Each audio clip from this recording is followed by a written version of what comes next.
Hello, hello, hello, all. Welcome, welcome, welcome. Thank you for joining. And again, happy Friday. It is a beautiful, glorious day just because it's filled with so much gratitude. So, first off, for those of you that don't know, we had the transition of my mother in law this past Monday. She's gone home to be with the Lord, and it was a beautiful transition with all of her family around and her children, and we couldn't ask for anything better. So, for those of you that do know and have reached out and provided support, offering of prayers, just letting us know that we're in your thoughts and prayers has been extremely helpful. So, thank you for that. And it's now more important than ever that we talk about what we're here to talk about today in preparation for next week, next Wednesday, which is about Black women showing up in the world and in workplaces and workspaces and being valued and supported. It reminds me of my mother-in-law who was in corporate. She was in financial services for years and in New York City. And all of the hard work that she put in, being one of the very few African American females at her job and doing what she does, and sacrificing for her family. Now she did that in the 80s and 90s, and here we are, fast forward in 2020s, doing the exact same thing. The exact same thing. It hasn't changed in 30, 40 years. The exact same thing in terms of the mantra that we tell ourselves, that society tells ourselves, and that we tell each other, and that we tell ourselves, which is we are sacrificing for the betterment of our community, of our family, of our lives. But that sacrifice, ladies, comes at a very high price, a price that we don't know that we're paying until it's a bit too late. Okay. And so that's what I want to talk about is if you have chosen to stay in your profession, whatever it is, whether it be healthcare, pharma, technology, financial services, whatever your industry is, if you are a professional woman and you are showing up and either virtually or in a physical workspace, then we have something to talk about. Okay. And the first thing, and we're going to unpack this in three parts, but the first part that we're going to talk about, and we'll deep dive on this on Wednesday. The first part that we're going to talk about is you and where you're getting filled, right? We're so busy, we're so focused on serving others, especially at work. Very often, as in my book, we talk about being the maid. We're often the administrator, regardless of our title, regardless of our position. We're often in support of others at work. If you've heard of work mom or work wife, whether we have that title or not, that's the role that we tend to fill. And if you're in a position where you're doing all of this servicing of others, where are you getting service? Where's your cup being poured at? Where are you? Where are your peers? Where's your supervisor? Where are your coworkers that are in the organization that are giving back to you as much as you are giving out? Okay, so we want to start there. Then we want to move into what are your intentions? What do you really want? Is it that next level promotion? Is it more money? Is it to get this skill so that this can catapult you into a different industry, or maybe you're saving up enough money to do your own thing? Hint, hint. I know a little something about that.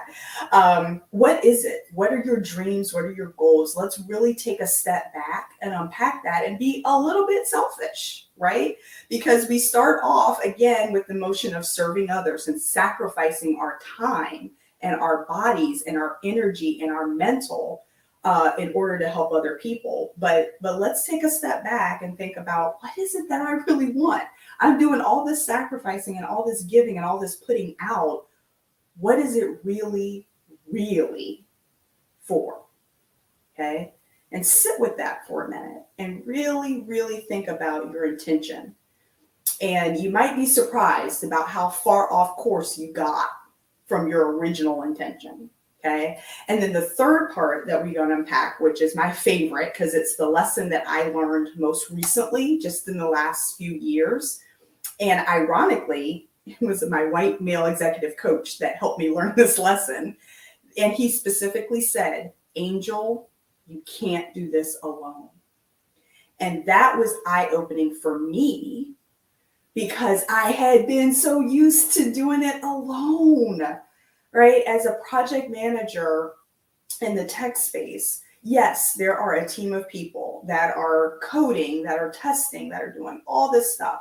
But as the project manager, you feel the weight of the entire project, that go live, that final product, living or dying on your shoulders. So often I was used to strapping the project on my back and literally trying to drag it across the finish line with the other team members, right? And then going to executive management and explaining why we failed, why we succeeded, why we were late, why we needed extra money or extra help or extra people. That was my job. But at the end of the day, it all fell to me on my shoulders. So that's how I felt, right? Not saying that was reality, but that's how it felt. And carrying that in your job, like whether you're working in a lab and you're thinking about, oh my goodness, right? I've got to do all this testing or all this data, all this information has to be collected. Yes, I may have a team of people that I'm working with, but very often I know African-American female scientists working in the labs will feel like, hey, this is all on me. The weight is all on me, right? Why do we feel that way? We're going to unpack that, okay? Because some of that is absolutely valid and accurate, and some of it is our own self-tapes, okay? And we kind of do it to ourselves. So we'll unpack that in detail. But the whole notion of a tribe and allyship and not going at it alone, having a truly personal network of people that are pouring into you and supporting you and uplifting you is something that we have, I would say in my generation, we've discounted. We haven't put enough emphasis on it by any stretch of the imagination. And we have to get that back. We're going to have to reach back into the annals of history, to our foremothers, and bring that back because we absolutely need that. If we're going to get forward, we're going to need to go together. Okay. So when I talk about breaking ceilings, we have a long way to go, ladies. Okay. Out of the Fortune 500 companies, only 2 have African-American female CEOs. 2. We are going to have to band together in order to break through these biases, discrimination, all out blatant attacks against the value that African-American women bring to the workplace. Okay. So I cannot stress enough how important it is that you have your face in the place on Wednesday, November 9th. And bring a friend, okay? So there are discount codes out there galore. Make sure you email info@angelspeaking.com to get your promo code. And with that, I hope you have a blessed, wonderful weekend. I cannot wait to see you on Wednesday. And thank you again for all of you who have been in support of myself and my family personally. For those of you who have purchased the soft copy or e-copy Kindle version of Dents in the Ceiling, that got us to number 1 in Amazon sales. Yes, thank you.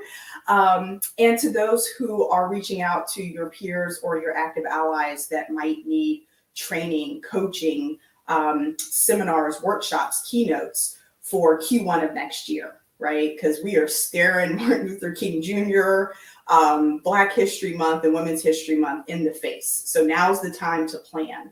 So if you're watching this and you're part of an organization that has a chief diversity officer or that has a diversity office, and you want to encourage them to get going on the planning, not wait too late, again, have them reach out to us at info@angelspeaking.com.